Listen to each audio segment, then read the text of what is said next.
Hello friends, welcome to my YouTube channel talk with Arya. आज है 26 नवंबर 2020। आज के कुछ हम लोग वर्ल्ड वाइड हाइलाइट्स डिस्कस करते हैं, जिसमें सबसे पहली न्यूज़ में डिस्कस करने वाली हूं जो कि है यूएसए से। यूएसए में जो डोनाल्ड ट्रंप हैं उन्होंने एक फाइनली पार्डन कर। तो पहली न्यूज़ है यूएसए से। यूएसए के फॉर्मर सिक्योरिटी एडवाइज़र जो कि है माइकल फ्लिन थे, मतलब उनके ऊपर एक इल्ज़ाम लगा था कि जब 2016 के अमेरिका में इलेक्शन हो रहे थे, उस इलेक्शन के टाइम पे रशिया के इंटरफेरेंस का मामला सामने आया था, जिसमें कि क्योंकि वो नेशनल सिक्योरिटी एडवाइज़र हैं, उन्होंने इस बात में 2 बार झूठ बोला था।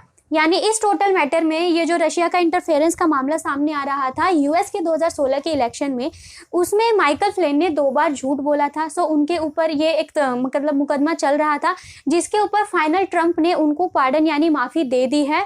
जो भी जिस भी मुद्दे में वो सामने आए थे या जिस भी मुद्दों में उनका नाम आया था, उनको एक फाइनल गिल्टी प्रूफ कर दिया और उनको एक माफ़ी, इस मामले में माफ़ी दे दी गई है। सेकेंड न्यूज़ है पाकिस्तान से।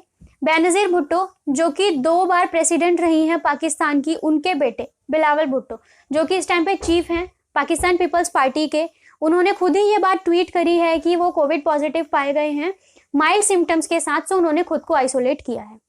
थर्ड न्यूज़ है चाइना से। चाइना के बीजिंग में 100 ऑफ इमाम को डिटेन करा गया है, यानी बंदी बना के रोका गया है।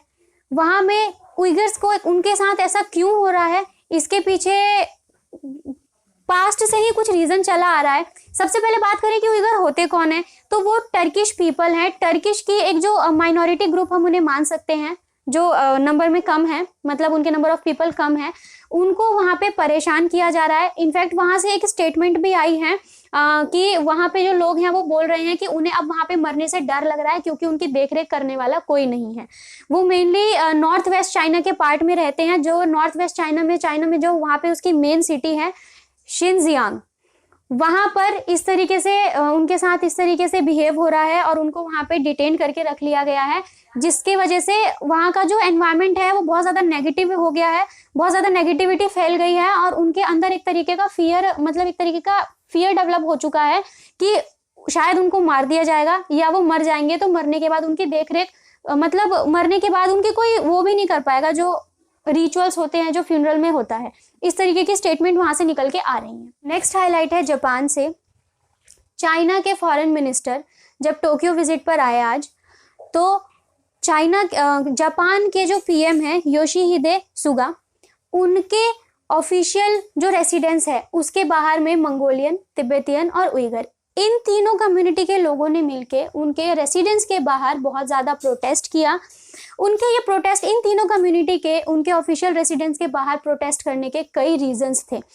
इन तीनों यानी मंगोलियन, तिब्बतियन और उइगर का जो मेन मोटिव था प्रोटेस्ट करने का, वो बस हाईलाइट करना चाहते थे चाइना की कम्युनिस्ट पार्टी और गवर्नमेंट ने जो बहुत ही ज़्यादा क्रूअल बिहेव किया है और क्रूअल ट्रीटमेंट किया है इन माइनॉरिटीज़ के साथ। उसी मैटर को हाईलाइट करने के लिए इन्होंने ये चीज़ की थी।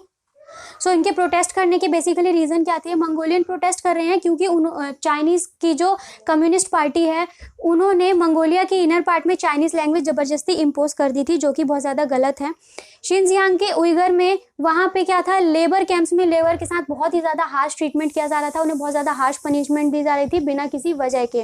और अगर थर्ड हम बात करें तिब्बत की, तिब्बतियन क्यों कर रहे थे, जो तिब्बत में लोगों को रिलीजियस फ्रीडम थी और जो और भी फ्रीडम्स थी, वो धीरे धीरे कम्युनिस्ट पार्टी खत्म करती जा रही है। चाइना का इन्फ्लुएंस इन जगहों पर बढ़ता दिख रहा है बहुत ज़्यादा, चाइना की गवर्नमेंट और कम्युनिस्ट पार्टी का, जिसके अगेंस्ट इन चीज़ों को हाईलाइट करने के लिए ही ये पार्टी, ये जो तीनों कम्युनिटीज़ थी, ये प्रोटेस्ट कर रही थी।